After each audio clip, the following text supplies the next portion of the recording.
Good morning dear student. आज हम लोग बात करेंगे the search for genetic material. ठीक है ना।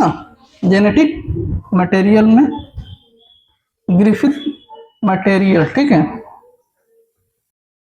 ग्रिफिथ एक्सपेरिमेंट की। ठीक है, ग्रिफिथ एक्सपेरिमेंट को समझने से पहले जैसे कि मैंने आपको बताया था मेंडल्स लॉ, उसके बाद सटन एंड बावरी, फिर उसके बाद हंट मॉर्गन का एक्सपेरिमेंट बताया था। ठीक है ना, जिसमें हमने ये जाना था, जैसे मेंडल्स की अगर हम बात करें तो मेंडल्स ने बताया इनहेरिटेंस ऑफ कैरेक्टर्स, यानी कि वंशागति होती है लक्षणों की। ठीक है, उसके बाद उन्होंने ये कंफर्म नहीं किया कि वो डीएनए है कि आरएनए है कि कौन सा जो कैरेक्टर्स के लिए रिस्पॉन्सिबल है। ठीक है ना, उन्होंने सिर्फ उसको फैक्टर बोला था कि कुछ जो लक्षण जो जिनका निर्धारण होता है वो फैक्टर के द्वारा होता है।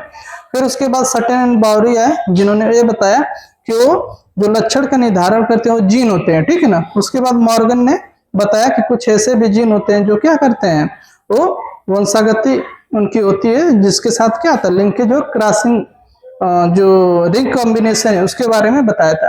तो आज हम देखेंगे ग्रिफिथ एक्सपेरिमेंट को डिटेल्स में, और जेनेटिक मटेरियल वो कौन सा मटेरियल है, मतलब डीएनए है कि आरएनए है कि प्रोटीन है, कौन वो पदार्थ है, कौन वो मटेरियल है जो जेनेटिक यानी कि आनुवंशिक पदार्थ है। ठीक है, तो इसमें पहला हम एक्सपेरिमेंट पढ़ेंगे ग्रिफिथ एक्सपेरिमेंट। ठीक है, अब ग्रिफिथ ने क्या किया कि एक बैक्टीरिया है जिसका नाम है स्ट्रेप्टोकोकस निमोनी, इन्होंने अपने एक्सपेरिमेंट में इस बैक्टीरिया को लिया ये समझने के लिए कि वो जो मटेरियल है वो जेनेटिक मटेरियल कौन है, कि प्रोटीन है कि आरएनए है कि डीएनए। ठीक है, तो जो स्ट्रेप्टोकोकस निमोनी है इसको आज हम जानते हैं इसको पहले जानते थे डिप्लोकोकस निमोनी के नाम से, आज इसको हम जानते हैं स्ट्रेप्टोकोकस निमोनी।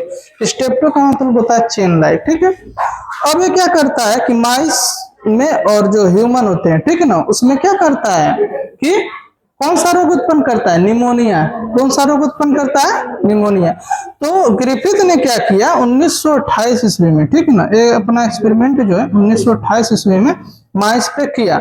इन्होंने क्या किया कि स्ट्रेप्टोकोकस निमोनी की कल्चर की, और कल्चर करने के बाद इनको दो स्ट्रेन मिले, आर मतलब दो कॉलोनी मिली, रफ कॉलोनी और स्मूथ कॉलोनी। ठीक है, इसको जिसको इन्होंने आर स्ट्रेन बोला, आर स्ट्रेन, और दूसरी जो स्मूथ वाली कॉलोनी थी उस वहां से जो स्ट्रेन प्राप्त किया उसको एस स्ट्रेन बोला। ठीक है, एस स्ट्रेन।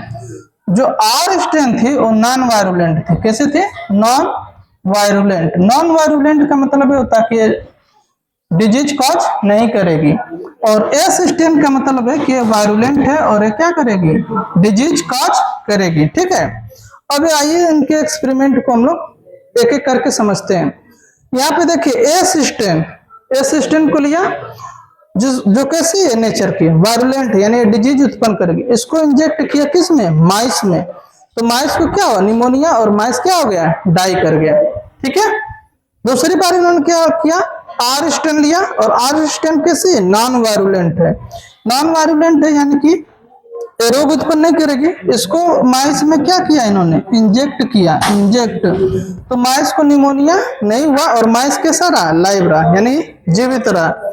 इसके बाद क्या किया इन्होंने, एस स्ट्रेन को, ठीक है, एस स्ट्रेन को किल्ड कर दिया, यानी कि इतना हिट किया एस स्ट्रेन वाली को कि इसका जो पैथोजन यानी कि डिजीज काजिंग जो एक्टिविटी थी, या एक कहें कि जो पैथोजन उत्पन्न करने की जो क्षमता थी वो क्या हो गया, नष्ट हो गया। और फिर तब इसको माइस में इंजेक्ट किया तो माइस क्या था, लाइव था, क्योंकि इसकी जो पैथोजन की एक्टिविटी थी वो क्या हो चुकी थी, नष्ट हो गई थी।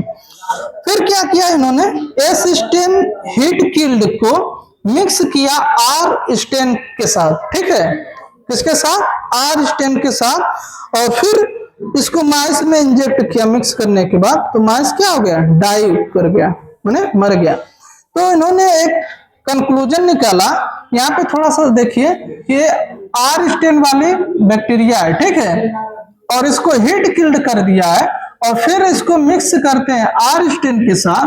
तो इन्होंने बताया कि कोई ऐसा मटेरियल है जो एस स्ट्रेन से आर सेकेंड में ट्रांसफर हुआ है, और इसको जो है वायलेंट में चेंज कर दिया है, ठीक है, जिसके वजह से क्या हो गई, डिजीज काज की है, और डिजीज काज करने की वजह से इसको क्या हो गया है कि मृत्यु यानी डेड हो गई। तो यहाँ पर जो इन्होंने एक टर्म यूज किया जिसको इन्होंने बोला ट्रांसफॉर्मेशन, ट्रांसफॉर्मेशन, ट्रांसफॉर्मेशन यानी ट्रांसफॉर्मेशन जो टर्म है वो कौन दिया है, फ्रेडरिक ग्रिफिथ ने, ठीक है। तो ये था फ्रेडरिक ग्रिफिथ का एक्सपेरिमेंट, लेकिन इन्होंने भी कंक्लूजन नहीं निकाला कि जो मटेरियल ट्रांसफर हो रहा है वो डीएनए है कि आरएनए है कि प्रोटीन है।